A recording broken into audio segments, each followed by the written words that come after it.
नमस्कार, मैं हूँ राजेश सिंह और आज आपके सामने फिर उपस्थित हूँ। कुछ लोगों का ये कहना होता है कि मैं बहुत पूजा-पाठ करता हूँ, हवन करता हूँ, मैं बहुत ही आध्यात्मिक इंसान हूँ। तो मैं ये बताना चाहूँगा कि आप आध्यात्मिक नहीं बल्कि एक धार्मिक इंसान हैं। आध्यात्मिक इंसान वो होता है जिसकी वजह से लोगों का बहुत भला हो।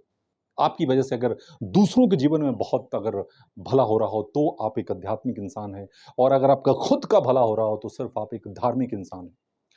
वैसे मैं आपको ये बताना चाहता हूँ कि जितने भी तरह के जानवर हैं या जीव हैं, अगर किसी भी हाथी को देखें तो दूसरे हाथी को नुकसान नहीं पहुँचाता, अगर घोड़ा को देखें तो दूसरे घोड़ा को नुकसान नहीं पहुँचाता।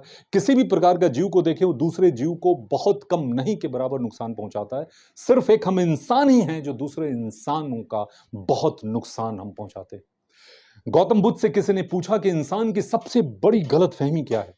तो गौतम बुद्ध जी ने कहा कि सबसे बड़ी गलतफहमी ये है कि इंसान ये समझता है कि उसके पास बहुत समय है।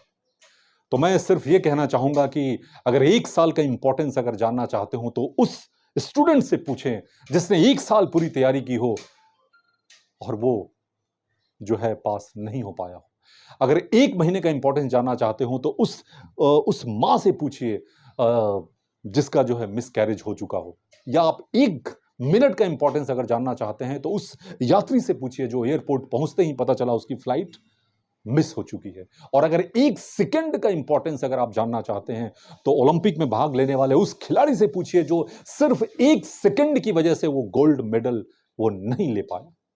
तो बस मैं ये कहना चाहता हूं कि आप जहां भी हैं, जिधर भी हैं, आप ये देखिए कि उस समय का सबसे सही सदुपयोग क्या कर सकते हैं। अगर समय का सही सदुपयोग करना अगर आप सीख गए तो आप अपने लक्ष्य तक, अपने गोल तक आपको पहुंचने से कोई नहीं रोक सकता। तो हम फिर आपसे मिलेंगे किसी नई जानकारी के साथ। नमः शिवाय, गॉड ब्लेस यू, बाय। अगर सब्सक्राइब नहीं किया है तो सब्सक्राइब जरूर कीजिएगा। बाय।